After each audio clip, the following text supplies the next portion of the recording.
안녕하세요. 마음방 정리 상담사입니다.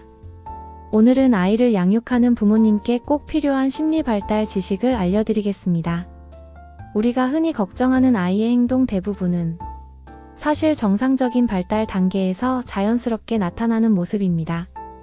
특히 프로이드의 심리성적 발달 이론, 그리고 에릭슨의 심리사회적 발달 이론을 이해하면 아이의 행동을 훨씬 더 정확하게 해석할 수 있습니다.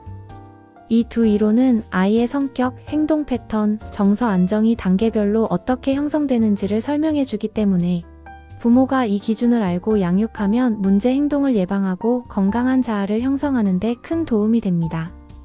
오늘은 이 이론을 바탕으로 단계별로 아이를 이해하는 방법을 이야기해 보겠습니다. 첫 번째 단계는 0세에서 1세에 해당되는 기본적 신뢰를 만드는 영아기입니다.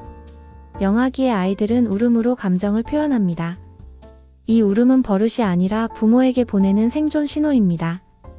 프로이드는 이 시기를 구강기라고 하며 아기가 입을 통해 세계를 탐색하면서 안정감을 얻는 시기라고 설명합니다. 에릭슨은 이 시기를 기본적 신뢰감을 쌓아가는 시기라고 보았습니다. 부모가 민감하게 반응해 줄수록 아이는 세상은 안전하다, 사람은 믿을 수 있다는 감각을 배우게 됩니다. 그런데 이 시기에 욕구가 충족되지 않으면 반복적으로 울어도 반응이 오지 않거나 감정이 무시되면 아이는 이런 결론을 내립니다. 세상은 위험해. 나는 보호받지 못하는 존재야. 내 요구는 중요하지 않아. 이런 결핍은 성장하면서 분리불안, 과도한 의존, 낮은 자존감, 관계 불신 등으로 이어질 수 있습니다. 그래서 이 이론에 근거한 양육은 어떤 도움이 될까? 영아기의 신뢰감이 튼튼하면 아이는 정서적으로 안정되고 새로운 상황을 두려워하지 않고 다음 단계의 발달을 건강하게 이어갑니다. 즉, 기초공사가 튼튼해지는 것입니다. 두 번째 단계는 2세에서 3세에 해당되는 자율성을 배우는 시기인 유아기입니다. 이 시기를 프로이드는 학문기, 에릭슨은 신뢰감 대 불신감의 단계라 말합니다. 2살, 3살 때에 아이가 자주 말합니다. 내가 할래. 이 말은 자율성이 자라고 있다는 정상 신호입니다.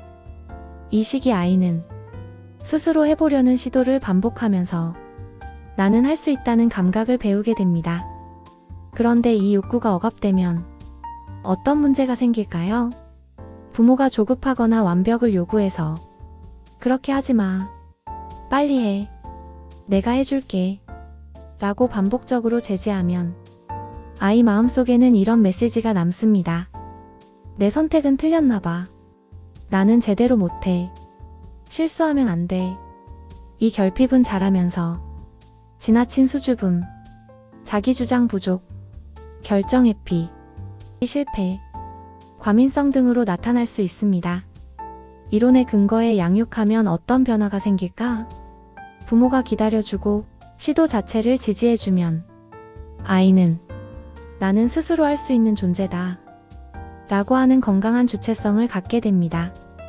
이 경험은 성인이 되어 자기 효능감, 의사결정 능력, 책임감의 핵심이 됩니다. 세 번째 단계는 4세에서 5세에 해당되는 주도성이 자라는 시기 학령전기입니다. 프로이드의 남근기, 에릭슨의 주도성 대 죄책감 단계입니다. 이 시기 아이는 질문이 많아지고 무언가를 내가 해볼게요 라고 말하며 세상을 향해 나아가려 합니다. 그런데 이 시기가 억압되면 어떤 문제가 생길까요? 아이가 질문할 때 쓸데없는 질문이야. 귀찮게 하지 마. 라고 반응하거나 무언가를 해보려 할 때 하지 마. 위험해. 라고 제지하면 아이 마음속에는 이런 감정이 쌓입니다. 내 호기심은 잘못된 거구나. 내가 하면 피해를 주는구나. 나는 죄책감을 느껴야 하는 존재인가? 이 결핍은 성인이 되어서 주도적 행동의 부족, 타인의 눈치를 보는 성향, 새로운 도전을 회피하는 성격으로 이어집니다. 반대로 이 이론을 이해한 부모는 어떻게 양육할까요? 아이가 묻는 질문을 발달의 신호로 이해하고 좋은 질문이네. 함께 알아보자. 라고 말해줍니다. 그 한마디가 아이의 자발성, 창의성, 사회적 자신감을 자라게 합니다. 네 번째 단계는 6세에서 11세에 해당되는 학령기입니다.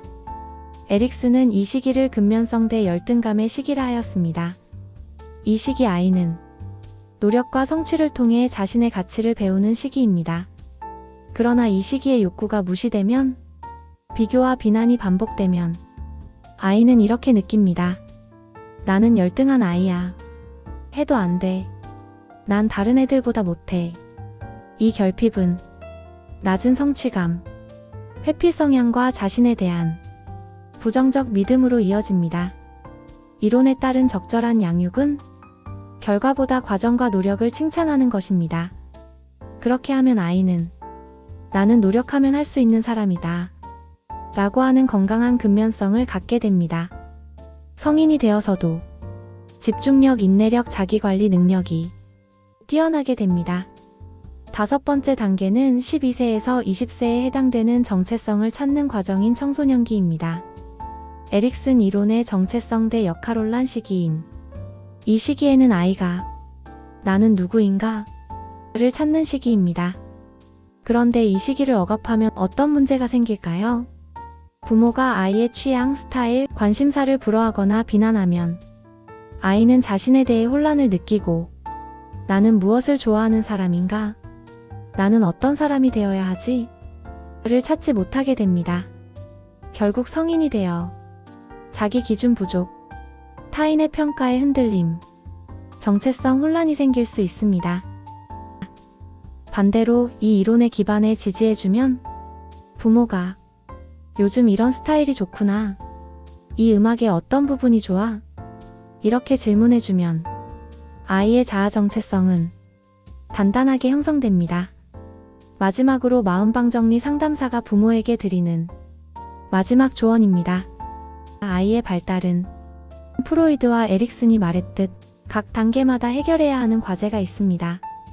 이 과제가 충족되면 아이는 건강한 자아를 형성하고, 결핍되면 성격과 인간관계에서 어려움을 겪을 가능성이 높습니다. 하지만 부모가 이 발달 이론을 알고 양육하면 문제를 미리 예방할 수 있고 아이의 강점을 키울 수 있으며 정서적으로 안정된 성인으로 성장하도록 도울 수 있습니다. 그리고 무엇보다 오늘 이 영상을 보고 있는 부모님들은 이미 아이에게 좋은 부모입니다. 아이를 이해하고 싶어하는 그 마음 자체가 아이의 평생 심리적 안전망이 됩니다. 구독, 좋아요 부탁드립니다.